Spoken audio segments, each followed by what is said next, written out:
But sir దీంట్లో ఇంకొక point ఏంటంటే టీవీకే కంటే బిఫోర్ ఈవెన్ 1990s నుంచి చూసుకుంటే కానీ ఏ పార్టీ అధికారంలోకి రావాలన్నా కానీ సింగిల్గా వచ్చింది లేదు. సో ఎవరిదో ఒకరిలో అంటే అక్కడున్నటువంటి పార్టీల పొత్తుతోనే తమిళనాడులో ఆ పార్టీల అధికారంలోకి వచ్చాయి. ఈవెన్ డిఎంకే కానీ ఏఐడిఎంకే కానీ. సో ఇప్పుడున్నటువంటి శ్రీకాంత్ ఇది కాదు. ఎందుకనంటే ఇప్పుడు మీడియాలో ఈ చర్చ జరుగుతుంది, సింగిల్ గా ఏ పార్టీ అధికారంలోకి రావట్లేదని. అది కాదు.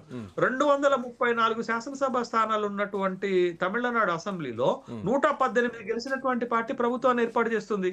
కానీ మొన్న 2021 ఎన్నికల్లో డిఎంకే 133 స్థానాలు గెలిచింది. సింగిల్ అంటే పొత్తు ధర్మాన్ని పాటించి అలయన్సెస్ అధికారంలోకి వస్తున్నాయి తప్ప సింగిల్ లార్జెస్ట్ గా డిఎంకే మొన్న 2021లో వచ్చింది కదా 130. బిఫోర్ దట్ 1996 నుంచి చూసుకుంటే గనక మొన్నటి డిఎంకే విషయం అట్లా ఉంచితే గనక స్పష్టమైన మెజారిటీ లేకుండా ప్రభుత్వాన్ని ఏర్పాటు చేసినటువంటి ఎగ్జాంపుల్స్ ఏమైనా ఉన్నాయా?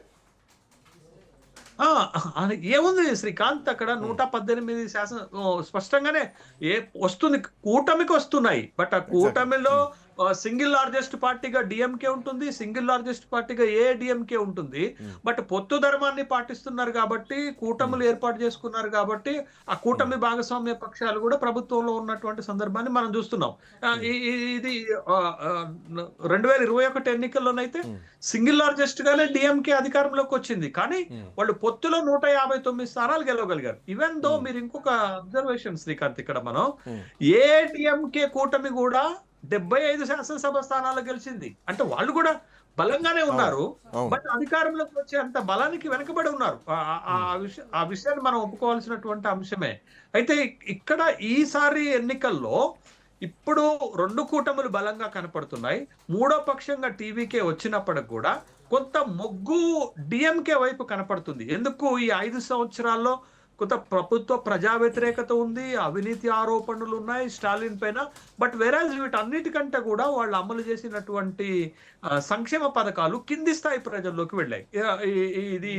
దీంట్లో ఇంకొక పాయింట్, విజయ్ విషయానికి వస్తే విజయ్ టార్గెట్ అక్కడ మోడీ అంటున్నారు, ఇక్కడ స్టాలిన్ అంకుల్ అని చెప్పేసి మాట్లాడుతున్నారు ఏ సభలోనైనా కానీ.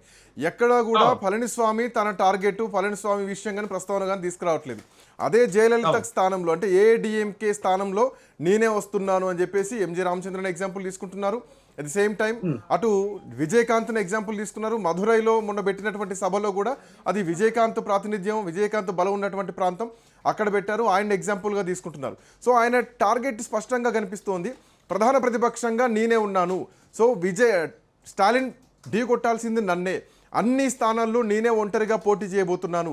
సో ఎక్కడ ఎవరితో పొత్తులో లేకుండా ముందుకు పోతున్నాను అనే పాయింట్ ఒకటైతే కనుక తమిళనాడు ప్రజలు కొంత ఏమైనా కానీ కొంత అప్పుడప్పుడు కొత్త రక్తాన్ని ఎంకరేజ్ చేస్తూ ఉంటారు, కొత్త తరాన్ని ఎంకరేజ్ చేస్తూ ఉంటారు. మనం చూసినటువంటి గతంలో ఇందాక మీరు మాట్లాడిన ఎంజి రామచంద్రన్ విషయం కానీ, జయలలిత విషయం కానీ, విజయకాంత్ విషయం కానీ అదే మనం చూసినాం. సో టీవీకే విషయంలో విజయ్కి అట్లాంటి బ్యాలెన్స్ ఏమైనా ఉంది? ఎందుకంటే లయోలా కాలేజ్ మొన్న చేసినటువంటి సర్వేలో విజయ్ కింగ్ మేకర్ అయ్యేటువంటి అవకాశాలు ఉంది అన్నది ఒక సర్వే రిపోర్ట్. కొన్ని సర్వేలు కూడా విజయ్కి మద్దతుగానే నిలుస్తున్నాయి. అండ్ ఇప్పుడున్నటువంటి పరిస్థితుల్లో విజయ్ వే ఆఫ్ మూమెంట్ కూడా ఏఐడిఎంకే స్థానంలో నేను వస్తున్నాను అని ఆయన చెప్తున్నారు.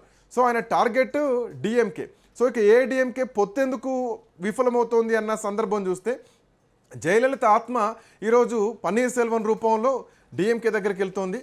ఇండైరెక్ట్గా కొంత శశికళ కొత్త పార్టీ రూపంలో ముందుకెళ్ళినా కానీ అది చీలిస్తే మళ్ళీ డిఎంకేకే లాభం జరిగేటువంటి అవకాశం కూడా ఇక్కడ స్పష్టంగా కనిపిస్తోంది.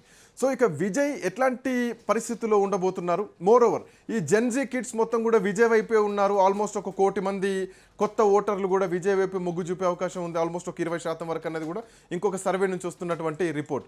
సో ఈ ఈక్వేషన్ ఎట్లా చూడొచ్చు విజయ్ మూమెంట్ని? ఇప్పుడు శ్రీకాంత్, తమిళనాడు ఈ ఎలక్షన్స్ లో సెంటర్ ఆఫ్ అట్రాక్షన్ విజయ్. ఎందుకు సెంటర్ ఆఫ్ అట్రాక్షన్ విజయ్ అంటే కొత్త పార్టీ ఎంత మేరకు ప్రభావం చూపించగలుగుతుంది, ఏ పార్టీని దెబ్బతీయగలుగుతాడు, సొంతంగా అధికారంలోకి రాగలుగుతాడా అనేటటువంటి చర్చనే కదా. ఆ చర్చ సహజంగా విజయ్ వైపుకి వెళుతుంది కాబట్టి విజయ్ ను ఆఫ్ అట్రాక్షన్ గా మనం చూడాల్సినటువంటి సందర్భం ఏర్పడుతుంది. ఇది ఒకటైతే మీరు 2 ద్రవిడ్ పార్టీలని అంత తక్కువగా అంచనా వేయడానికి వీల్లేదు. ఎందుకంటే గ్రామీణ ప్రాంతాల్లో ఏఐడిఎంకే, పట్టణ ప్రాంతాల్లో డిఎంకే ఇప్పటికీ చాలా బలమైనటువంటి పార్టీలు. బట్ ఆ బలమైనటువంటి పార్టీల ఓటు బ్యాంకుని విజయ్ ఒక సినిమా యాక్టర్ గా ఎంత మేరకు కొల్లగొట్టగలుగుతాడు, ఎంత వైపుకు తమ వైపుకు ఓట్లను తిప్పుకోగలుగుతాడు అనేటటువంటి ప్రశ్ననే ఇక్కడ మనకి ఉదయిస్తుంది. అదొకటైతే రెండోది మనం ఇక్కడ గమనించాల్సింది, విజయ్ ఒక రాజకీయ ఎత్తుగడ వేస్తున్నాడు. ఆ రాజకీయ ఎత్తుగడ ఏంటి అనంటే రేపటి ఎన్నికలు స్టాలిన్ వర్సెస్ విజయ్ జరగాలని కోరుకుంటున్నాడు. ఎగ్జాక్ట్లీ, అవును. అంటే మూడో పక్షంగా కాకుండా రెండో పక్షంగా ఉండాలి. ఏడీఎంకేని మూడో స్థానంలోకి నెట్టాలి, అప్పుడే నేను అనుకున్న లక్ష్యాన్ని సాధించగలుగుతాను అనేటటువంటి ఒక వ్యూహాత్మక ఎత్తుగడ వేస్తున్నాడు. ఇది పాయింట్ 1. పాయింట్ నెంబర్ 2 అద్భుతం ఏంటో తెలుసా శ్రీకాంత్? ఈ చెన్నై, నార్త్ చెన్నై, సౌత్ చెన్నై, ఈ చెన్నై పరిసర ప్రాంతాల్లో డిఎంకే చాలా బలమైనటువంటి పార్టీ. మీకు స్టాలిన్ గురించి తెలుసుకోవాలి అంటే స్టాలిన్ 1000 ల్యాంప్స్ నియోజకవర్గం నుంచి ఎప్పటికీ ఎమ్మెల్యేగా గెలుస్తున్నాడు. చెన్నై మేయర్ గా కూడా పనిచేసినటువంటి అనుభవం ఉంది. చెన్నై చుట్టుపక్కల ప్రాంతాల్లో డిఎంకేని ఒక బలమైన శక్తిగా తయారు చేయడంలో స్టాలిన్ ది కీలకమైనటువంటి పాత్ర. గత ఎన్నికల్లో ఈ 2021 శాసనసభ ఎన్నికల్లో చెన్నై అన్ని పరిసరాల్లో ఉన్నటువంటి 22 శాసనసభ స్థానాలకు 22 డిఎంకేనే గెలిచింది. ఇప్పుడు విజయ్ ఏం చేస్తున్నాడంటే నార్త్ చెన్నై నుండి పోటీ చేస్తున్నాడు.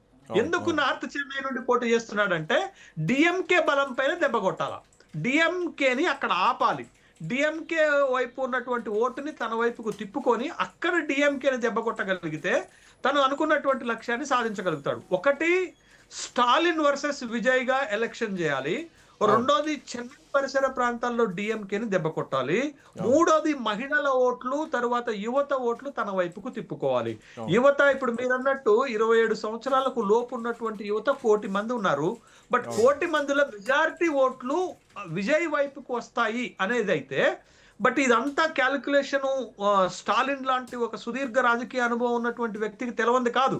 అందుకని స్టాలిన్ రాజకీయ ఎత్తుగడలు వేస్తున్నాడు. ఇప్పుడు ఆ ఎత్తుగడల్లో భాగంగానే డిఎండికే రావటము, ఆ ఎత్తుగడలో భాగంగానే పన్నీర్ సెల్వం రావటము, దాంట్లో భాగంగానే సినిమా పరిశ్రమ తన వైపుకు తిప్పుకునేటటువంటి ఎత్తుగడలు చేయటము, ఇవన్నీ జరుగుతున్నటువంటి క్రమాన్ని మనం చూడాలి. అందుకని